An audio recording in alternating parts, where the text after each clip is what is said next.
Hey guys, and welcome to the Review Squadron, where we upload videos that consist of reviews and updates, spanning through video games, TV shows, movies, books, and I'm sure there will be more things that we can tap into later. Our reviews may be overviews, analysis, or just flat-out simplistic reviews, which tend to be satirical from time to time. This one included. So let's start the review. So, in the holiday season of 2007, Super Mario Galaxy was released. The question on everybody's mind was it good or was it bad? Well, of course it was good. Not just good, but awesome. The new usage of the gravity mechanic was game-changing, and the levels and characters were some of the most memorable in the series. It was regarded as a true successor to Super Mario 64, a game many thought would be impossible to recreate the spirit of. The only complaint some people had that something may have seemed missing. Just nobody could put a finger on it. Oh, but Nintendo could.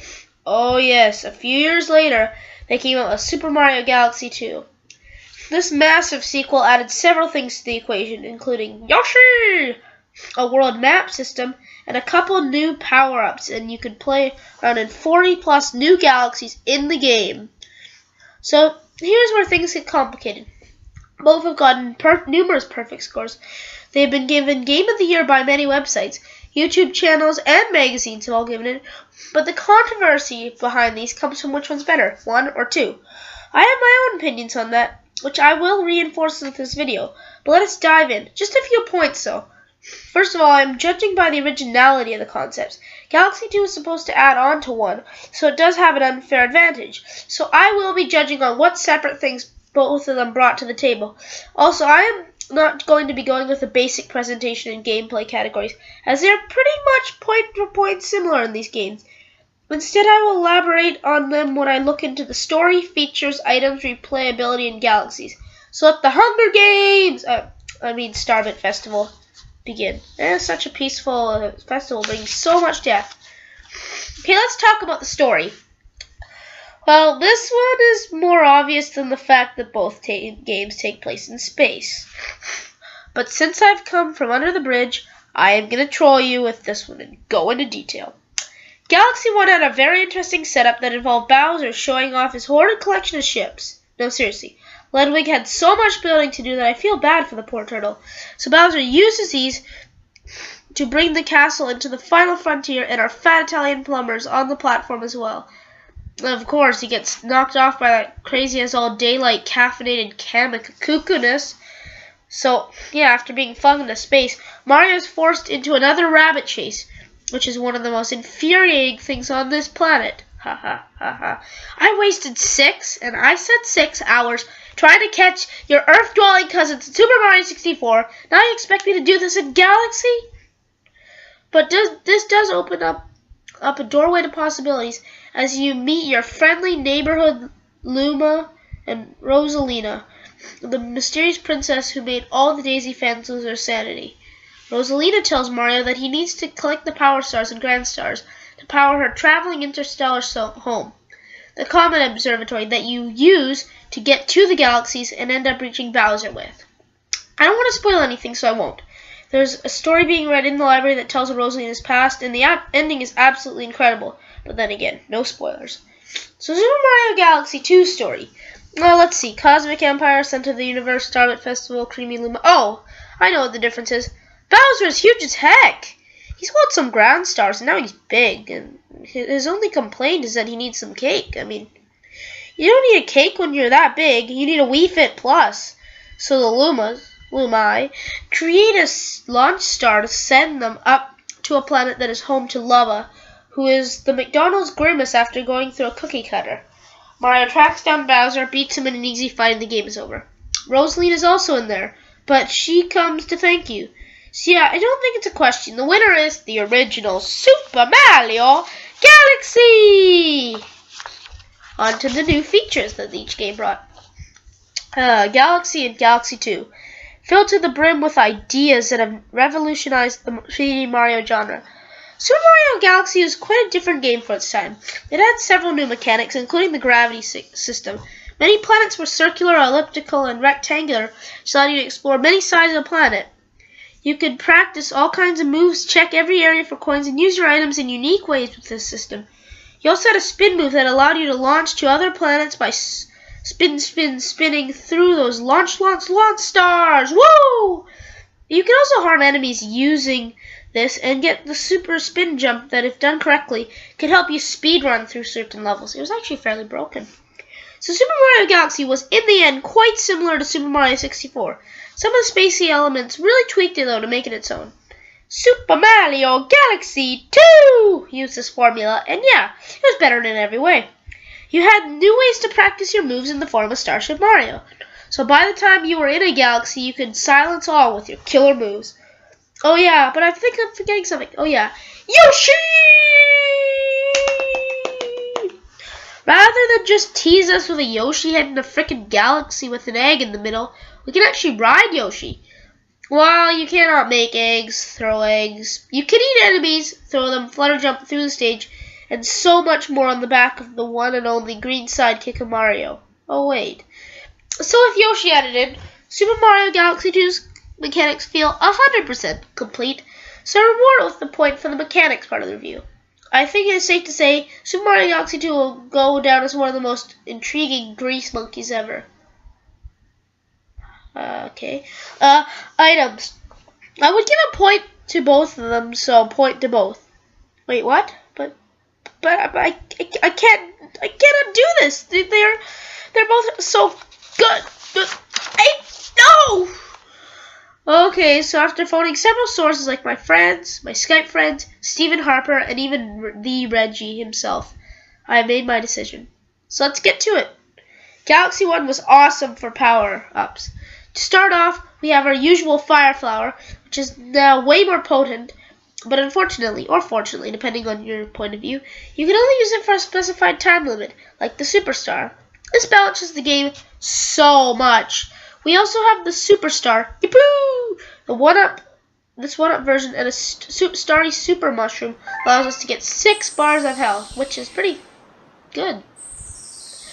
Where the game really goes right, though, is with the new power-ups. First is Ice Mario. He can create icy paths on pretty much any liquid surface. I guess this kind of answers my wish of an all-terrain Mario who can walk on cold water, lava, and poison, but die when touching an enemy. Okay, maybe not, but Nintendo, if you're listening, make it happen! We also have my personal favorites, the Boo and the Bee Shrooms. The Bee allows you to have limited flight, climb on honeycombs surfaces, and land on flowers, similar to bees. But Bee Mario loses his power-up when he goes in water. So be careful! Then we have the Boo Shroom, which can make you go invisible, go through things, hover around, float to get higher up a stage. It actually makes female Boos flirt on you. Your weakness is light, but there is one power-up that sucks at you. They gave Mario a...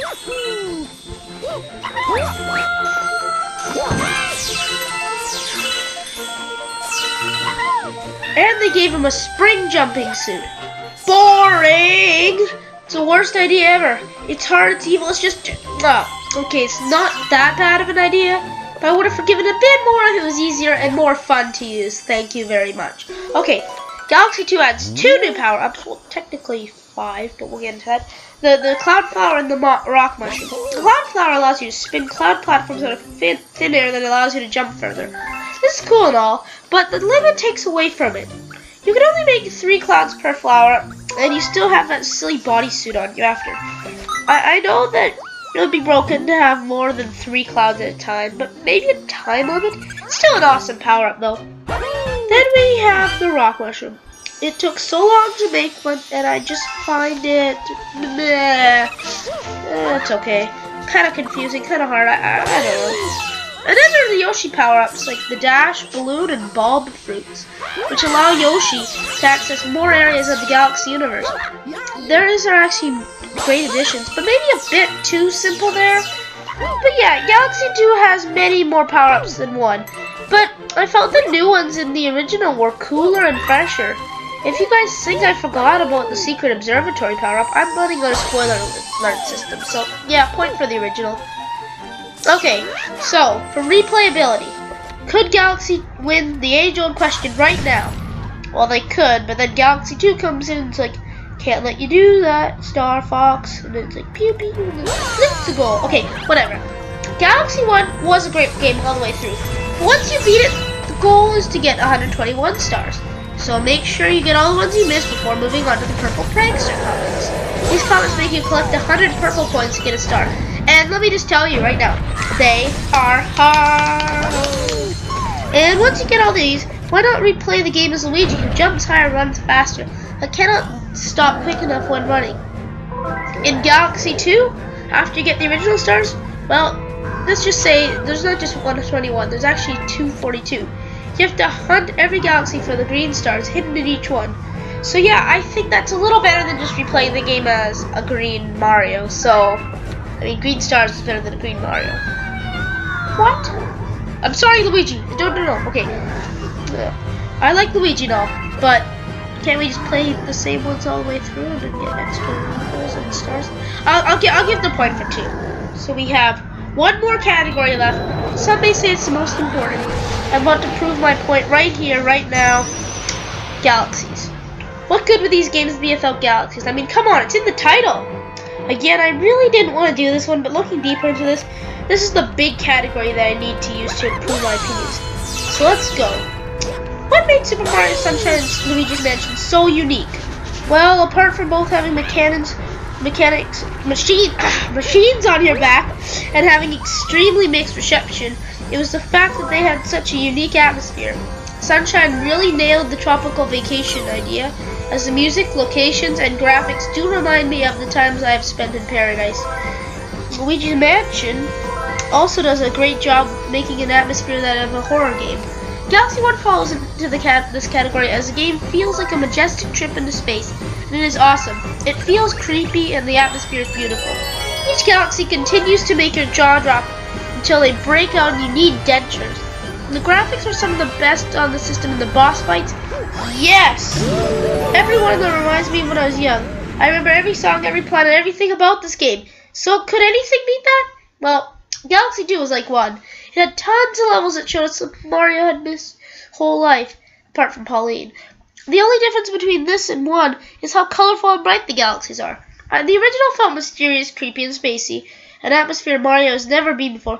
This is still great though, and it has made a lot of levels that feature a tropical fruit punch bird drinking galaxy. It was a tropical bird taking you through a galaxy. Oh, I want my vacation soon. So, okay.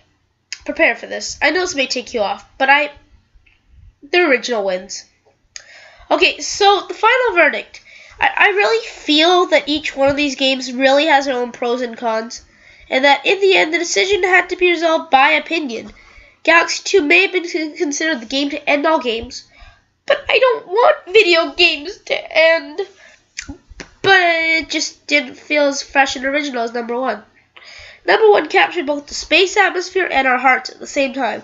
Number 2 just perfected the gameplay, but I felt it lacked the beauty of number 1. Even if the beach levels, you were reminded that you were in space. The sky and music always tried to keep the astronomical theme in mind while you were playing through these levels. So thank you for watching. I'm fine with debating your opinions in the comments. Just do it respectively and keep profanities to a minimum. Don't hate, please. Appreciate. We all have opinions, and I was just doing this video to prove mine. So yeah, this video isn't supposed to say, oh my god, you should not think Galaxy 2 is better than 1. This is just why I like 1 more. In fact, I respect everyone. I think it's good that you have a favorite. I mean, it's a good small debate that we can have without being disrespectful and to agree with each other's points on.